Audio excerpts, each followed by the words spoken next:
Well, if the Gillard government were to embrace the cause of gay marriage, would it hurt them electorally?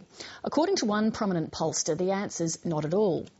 Momentum's building among the grassroots of the Labor Party to allow same-sex marriage, even though the Prime Minister, Julia Gillard, is personally opposed.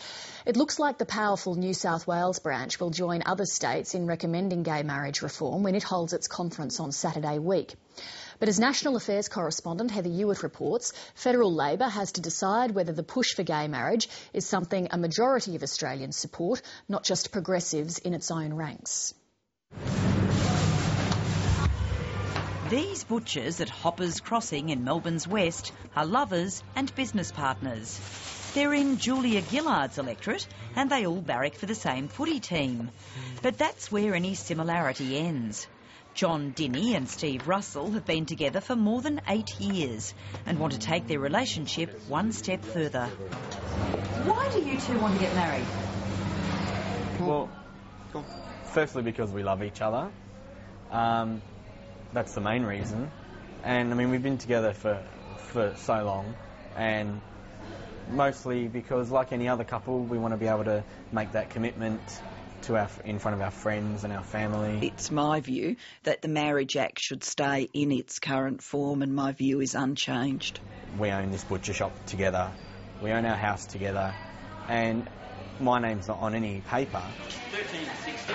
You know, legally, once you're married, everything automatically goes to the spouse. But in our situation, I could write a will, and it could be challenged by anybody, and he could be left with nothing. You know, and I want to know that if something happens to me, then he's well looked after. Now, of course, there's community debate about the Marriage Act. I expect that community debate is going to continue. I've made my view clear, and my view is unchanged. Ayes 33, nays 29. These street scenes in New York at the weekend, after it was announced that same-sex marriage would be legalised there, have inspired supporters of reform in Australia.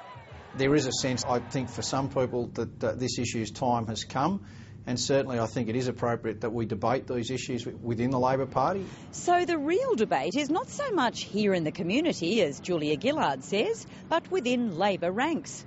One after another, state Labor branches are urging the party's next national conference in December to endorse same-sex marriage. And some party heavyweights are already geared for battle. A policy of homosexual marriage will lose seats for Labor, particularly in Queensland where it needs to pick up seats. And so I think that the wiser heads will prevail in December at the conference. This is the problem with the Labor Party at the moment. It's all about them and their political survival. They first should be asking themselves, what is the right thing to do? This potentially would affect 10 or 15 seats around the nation that Labor would lose, and so it would mean that it has no chance whatsoever of winning the next election. I know Joe feels very strongly about this issue, and he's entitled to express that opinion. I don't think this is an issue that's going to see us lose seats or lose an election, and on the same count, I don't think it's an issue that's going to see us win seats or win elections either. If you are a progressive party and you have at least 2 years until an election is held, the first question you should ask yourself is, again, what is the right thing to do?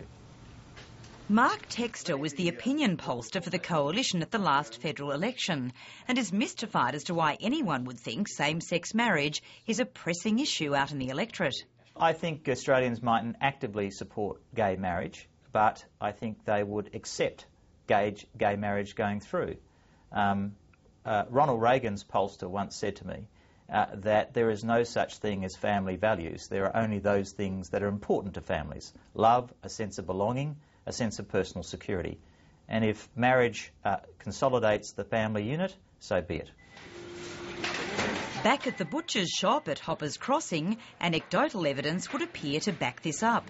We've had a lot of good positive response. Some people from quarters that I was quite surprised about, actually. I thought, oh, OK, I wasn't expecting that from you. Clearly there are some people who think this is not significant, but there are many people out there who do believe it's a big issue. I think instead of jumping at issue shadows, they should get on and do it. For years, the National Conference has patched together quick backroom fixes on this issue, never really resolving it. But the momentum for action is building, with the New South Wales State Labor Conference on Saturday week expected to add its voice to the calls for reform. This is a personal issue for me, not a political one. One of my kids is gay, and I'd like them to have the same opportunity as the other siblings. It's an issue that's not one I've arrived at based on polls or a focus group, but a personal one as a parent. John Robertson is of course aware of Julia Gillard's opposition.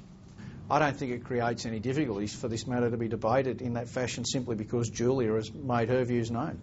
Julia went to the last election with an undertaking that she would not change the law on marriage, and therefore she has made an electoral commitment to the people of Australia, and I believe that she will stick with that right through.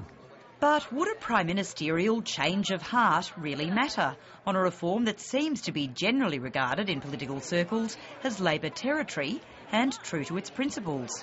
If you're unable to stand on those principles, unable to stand on those principles that people think you believe in, then they start questioning both your leadership credentials and indeed whether you believe in anything at all. Julia Gillard might be put to the test before the December conference, when the butchers from Hoppers Crossing and two other gay couples meet her for dinner at the lodge at a yet-to-be-specified date.